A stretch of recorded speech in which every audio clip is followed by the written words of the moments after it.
Mas eu queria voltar ao que tu falou da questão do envolvimento da tua família na política.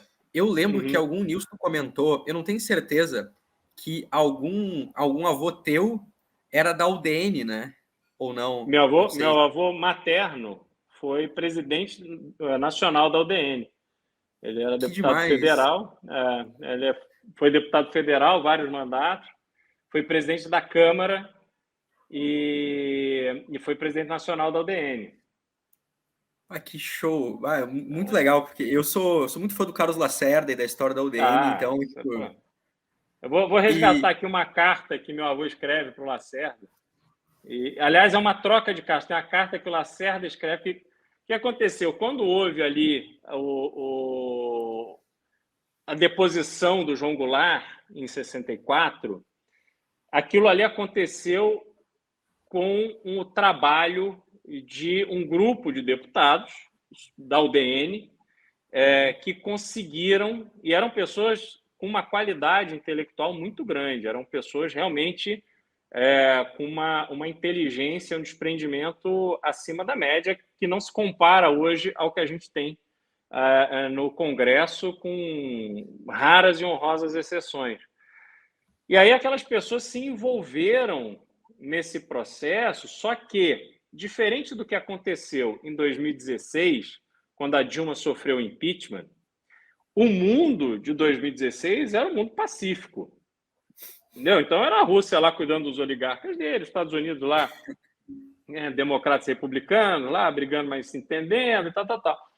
Em 64, aquilo era um ambiente de guerra fria, aonde as pessoas efetivamente matavam os seus opositores. E desse grupo que participou das articulações, participou mais ativamente das articulações para a deposição do João Goulart e para que os militares assumissem o poder, depois, os civis foram cada um para um lado, né?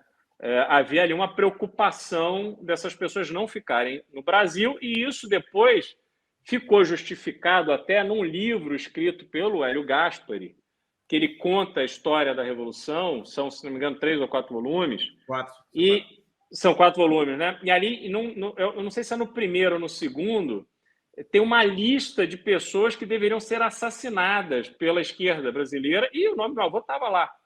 Então, quando o Castelo Branco assume a presidência, ele manda meu avô para ser o embaixador do Brasil na França.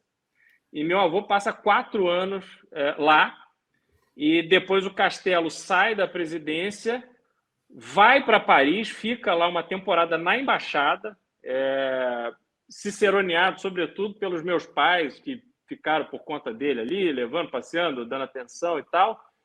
E aí ele volta para o Brasil e morre no acidente aéreo, na sequência. E, enfim, mas aí meu avô depois, ele foi em 65, se não me engano, no final de 64, ele voltou, acho que em 68 ou 69, foi indicado para o Supremo Tribunal Federal, onde ele ficou até 77, se aposentou por idade. E aí, mas esse era o contexto. Então, o Lacerda era uma figura muito emblemática naquele contexto. E o grande problema do Brasil hoje é que a gente não tem mais um Carlos Lacerda com um grupo que não era só ele sozinho, né? Era o Carlos Lacerda com um grupo de pessoas ali no Congresso apoiando e disposto à briga, né? Talvez a gente tenha no Kim uma figura habilidosa, com talento do debate, do argumento, da fala, como o Lacerda era. Mas o Kim, sozinho, ele não consegue produzir os efeitos que a UDN, a famosa banda de música, conseguia, entendeu? E é isso que o MBL tentamos construir nessa eleição, aumentando a representatividade na Câmara Federal e também na Assembleia Legislativa. Não tivemos sucesso. Acho até que a Amanda assume o mandato aí ao longo aí dos próximos 2 anos, mas, enfim, não foi um resultado eleitoral que a gente desejava, mas o nosso trabalho é nesse sentido. Entendeu? Isso tu comentou da UDN. Tu acha, por exemplo, então, que o MBL poderia ser tipo quase um herdeiro do que foram os ideais do que a UDN foi lá no passado? Porque eu li algumas semanas a biografia do Lacerda que o Carlos Berlanza fez. E muitas das características que ele começa a falar da UDN, eu vejo que a gente do MBL tem isso, sabe? Eu fico pensando, pô, será que a gente não seria quase herdeiros intelectuais do que um dia a UDN foi no passado, sabe? Mas eu acho que é essa linha mesmo. É uma política com independência, com muita competência para ser oposição e que trabalha com ideais verdadeiros, sem medo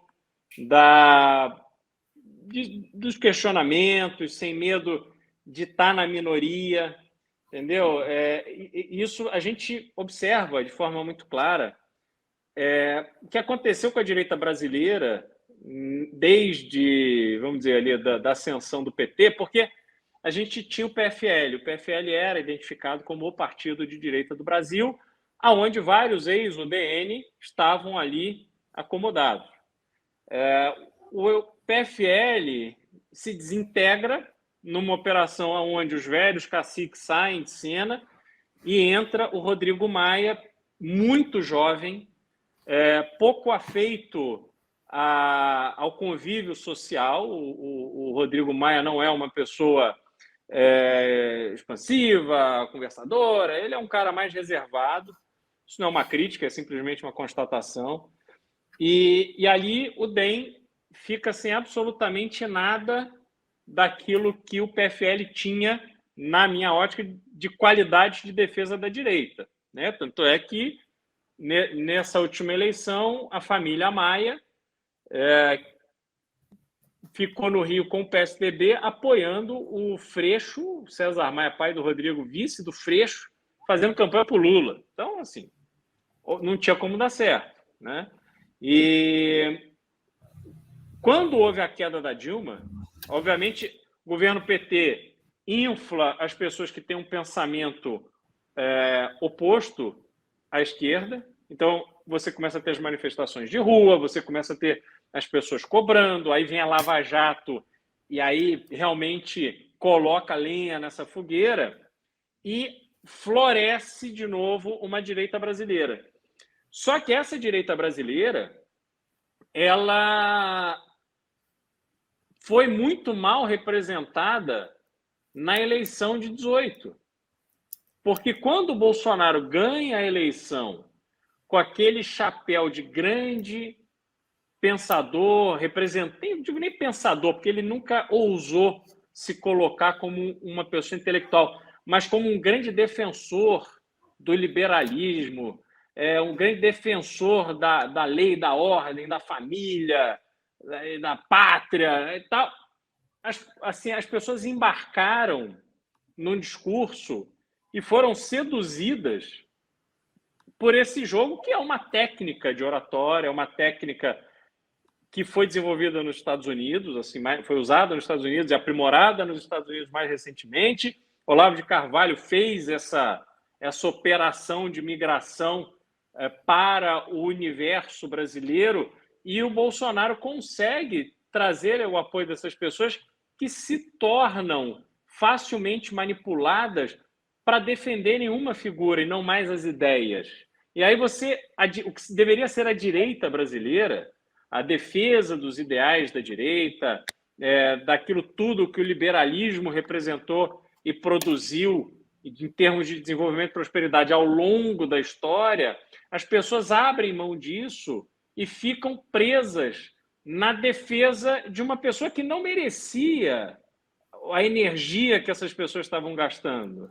O Bolsonaro, ele não tem uma história de vida que justifique alguém brigar com a família por causa dele. Porque o Bolsonaro, quando passou 28 anos no Congresso, ele era eleito e reeleito defendendo pautas que vão de encontro totalmente ao pensamento liberal. Ele estava ali para defender interesses corporativistas dos militares.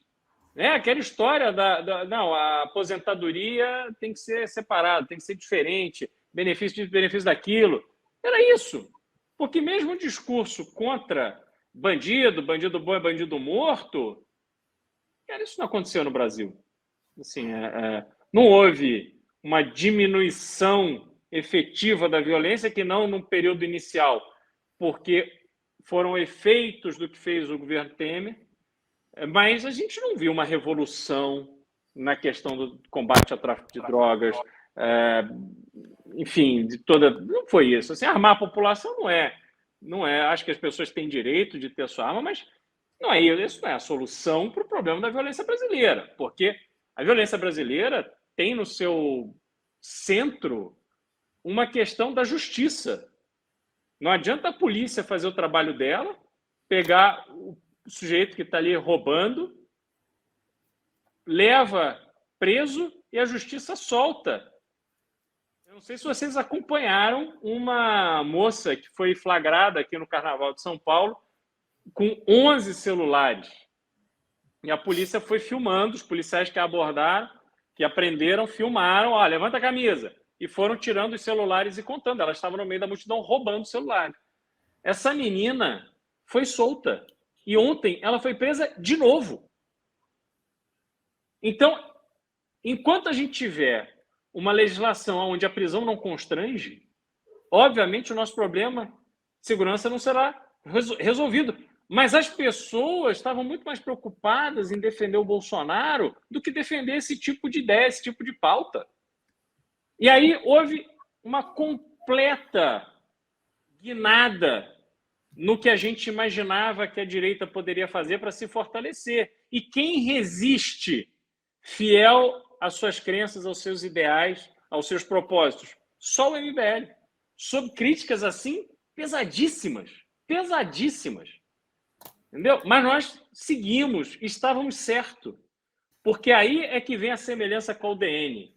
Não é fazer qualquer coisa para ganhar o voto ou o like. É você fazer um trabalho para que você conquiste uma base de apoiadores que compartilham de verdade das suas ideias. Né? Essa lealdade intelectual, essa lealdade com princípios e valores que a gente tem que transmitir para as pessoas, para essas pessoas nos apoiarem e a gente conseguir o nosso espaço. Você acabou de ver um corte do MBL News RS. Não se esquece de curtir o vídeo, botar um comentário aqui embaixo e se inscrever no canal.